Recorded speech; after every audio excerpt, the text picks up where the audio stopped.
Cordial saludo.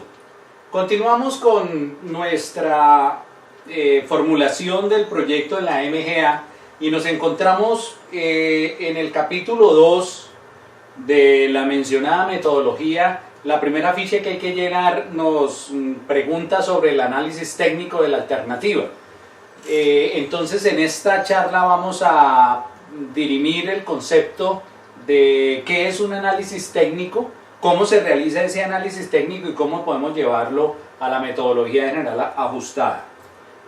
Primero que todo, pues, ¿qué es un análisis técnico? Es aquel que permite proponer y analizar las diferentes opciones tecnológicas para producir los bienes o mal llamados servicios, los bienes tangibles o intangibles que se requieren, lo que además admite verificar la factibilidad técnica de cada una de ellas. Es decir, nosotros dentro de nuestras alternativas de producción de los bienes tangibles o intangibles sociales que le vamos a entregar a nuestra población beneficiaria, debemos primero identificar las opciones tecnológicas que tenemos para producir esos bienes y en segundo término verificar la factibilidad técnica de asumir una u otra de esas alternativas.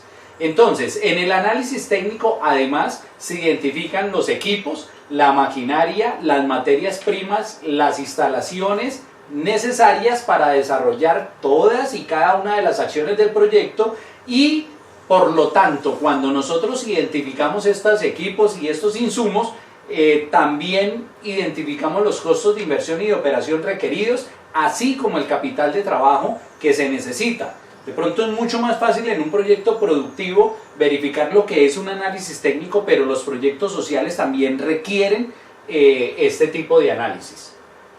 ¿Cuál es el objetivo del análisis técnico? Pues determinar la función de producción más óptima que vamos a tener para poder entregar unos bienes tangibles o intangibles, unos bienes sociales tangibles o intangibles, de tal manera que la utilización de esa función de producción sea eficiente y eficaz. Eficiente en cuanto a que el uso de los recursos debe ser muy bien medido y eficaz en cuanto a que los productos tangibles o intangibles que entreguemos sea de primerísima calidad para que los beneficiarios no solo se les pueda satisfacer la necesidad, sino una satisfacción con mucha calidad de esa necesidad, que son dos cosas bien diferentes. De la selección de esta función de producción óptima se derivarán las necesidades de mi proyecto y por eso es necesario realizar el análisis técnico. ¿Cuáles son los pasos para realizar el análisis técnico? Y recuerden estos pasos, estimados amigos, para cuando ustedes vayan a llenar la ficha que la metodología general ajustada les exige como análisis técnico de la alternativa. Entonces, primero, delimitación de las características y especificaciones técnicas de la maquinaria, de los equipos y de los insumos requeridos para desarrollar mi producto, mi bien social, tangible o intangible. Segundo, determinar el tamaño óptimo del proyecto. Ya vamos a ver más adelante cómo se determina ese tamaño óptimo, pero podemos determinarlo desde el punto de vista de bienes, cantidad de bienes a entregar, la población objetivo de nuestra intervención, etcétera, etcétera. Definir la localización óptima del proyecto dependiendo del análisis técnico. Hay ocasiones en que por cercanías a las fuentes de abastecimiento es necesario que mi localización del proyecto sea en tal o en otro sitio, ¿sí? Identificar la ingeniería del proyecto para saber cómo producir más y de mejor calidad a menor costo. Analizar los aspectos organizativos, administrativos y legales requeridos. Describir el proceso productivo al detalle, esto es muy importante dentro del análisis técnico, y precisar la disposición física de la planta, es decir, cómo, si requerimos producir, dónde vamos a instalar cada una de las maquinarias de acuerdo al proceso productivo.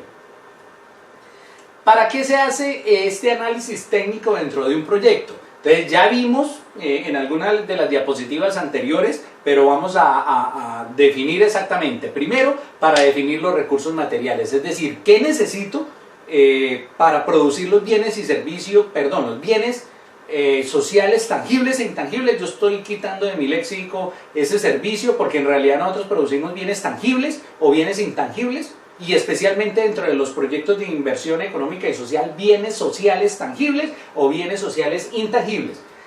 Para definir esos recursos materiales, para saber la mano de obra que requerimos para producir esos bienes sociales tangibles o intangibles y para concretar las necesidades de capital con el fin de tener flujo de caja para cubrir los recursos materiales, la mano de obra y todas las etapas de la puesta en marcha y de la operación de nuestro proyecto. Partes que componen un análisis técnico. Si ustedes quieren de pronto desarrollar una matriz para poder llevar esa matriz en lenguaje romance, es decir, describiendo como nos lo exige la MGA, pueden utilizar esta pequeña matriz. Primero, determinamos la localización óptima del proyecto desde el punto de vista técnico. ¿Por qué allí y no en otro lado? Segundo, análisis y determinación del tamaño óptimo del proyecto, es decir, con qué criterios nosotros escogemos el tamaño máximo de producción de los bienes sociales tangibles o intangibles. Tercero, el análisis de la disponibilidad y el costo de los suministros y de los insumos. Cuarto, la identificación y descripción al detalle del proceso. Y quinto, la determinación de la organización humana y jurídica que se requiere para la correcta operación del proyecto. Si ustedes quieren utilizar esta matriz para desarrollarla aparte, cortar y pegar y llevarla a la metodología general ajustada, se me hace una buena matriz para dirimir el punto de cuál es el análisis técnico que nos está pidiendo esta ficha de la metodología. Grosso modo, es lo que yo les puedo decir de lo que es un análisis técnico, especialmente dentro de la producción de bienes sociales tangibles e intangibles, que es lo que nos compete a nosotros dentro de los proyectos de inversión económica y social. Muchas gracias.